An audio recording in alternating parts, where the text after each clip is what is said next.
All right, so I am here with Ray Uballe, and I'd like to know what exactly you do with the fire service and how long you've been doing that.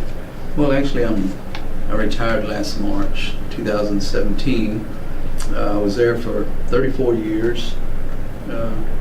Actually was a wildland firefighter, did a lot of forestry work, and also I was their RXB2 burner, their fire boss.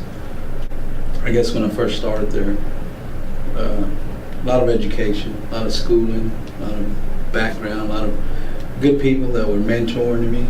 You know, they got me through a lot of that, so I used a lot of that. And my continuing education to get to where I was, so I could perform the burns on the Jones and in different areas.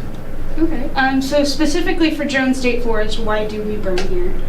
Actually, for that, a lot of it is for the endangered species, the RCW, red-cockaded woodpecker. They kind of need a kind of park setting underneath the big trees, the canopies. They need it pretty clean. You know, that's their foraging area. There's quite a few colonies on the forest itself, so we kind of manage the understory, and burning is the cheapest and quickest way we can do it. You know, with a burn, you can go in there and do it on a cycle of 3 to 4 years and control all the understory. So it's a easy, quick method, but with everybody building homes around it, it's kind of hard. You have to have a pretty good day to get your smoke lifted and carried out of the area. So you got to deal with a lot of that. So what specifically are you looking for on a good day to burn?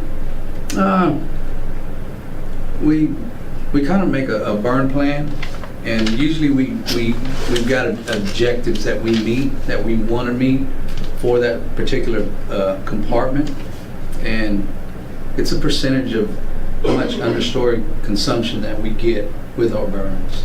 So that's what we're looking for, that's what we're shooting for. And like I said, it's not the first time burning. It'll take 3 to 4 burns in there before we get it controlled, and you got to stay with it. So. Okay. Is there anything that would write off market day as a bad day to burn? Yeah,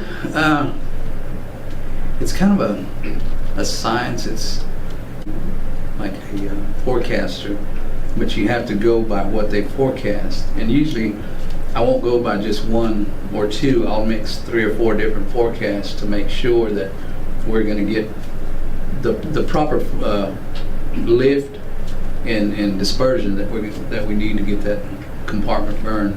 Now, being a bad day, if we don't meet our objectives, and if we start smoking in, you know, the hospitals and the subdivisions and where, you know, the houses that are nearby, that's a bad day.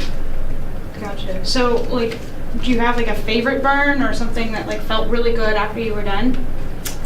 They're all kind of favorite because it's kind of like being a legal pyromaniac, and you know, people like playing with fire, and you know, you do it in a safe manner, and you're using that tool to meet your objectives and do, you know, what you need to be doing. If we did have someone who was interested in joining you, then like what would they have to do to go through with that?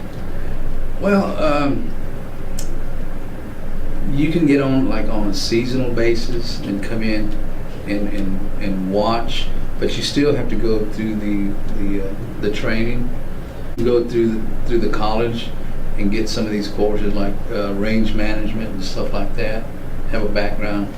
But still, you have to do like the fitness test, the pack test, the walks, and whatnot, just to be allowed to be on the burns. I mean, you can be, I don't know, observer, but you can't actually get involved in them until you have a lot of that background and stuff. And you can do it on a seasonal basis if they're hiring. You can do it with the U.S. Forest Service. That one's a little harder to get on. Texas A&M Forest Service, you might be able to do it that way, and I don't know, it's just kind of difficult. Or, you know, if you get a job there, and your training starts from there.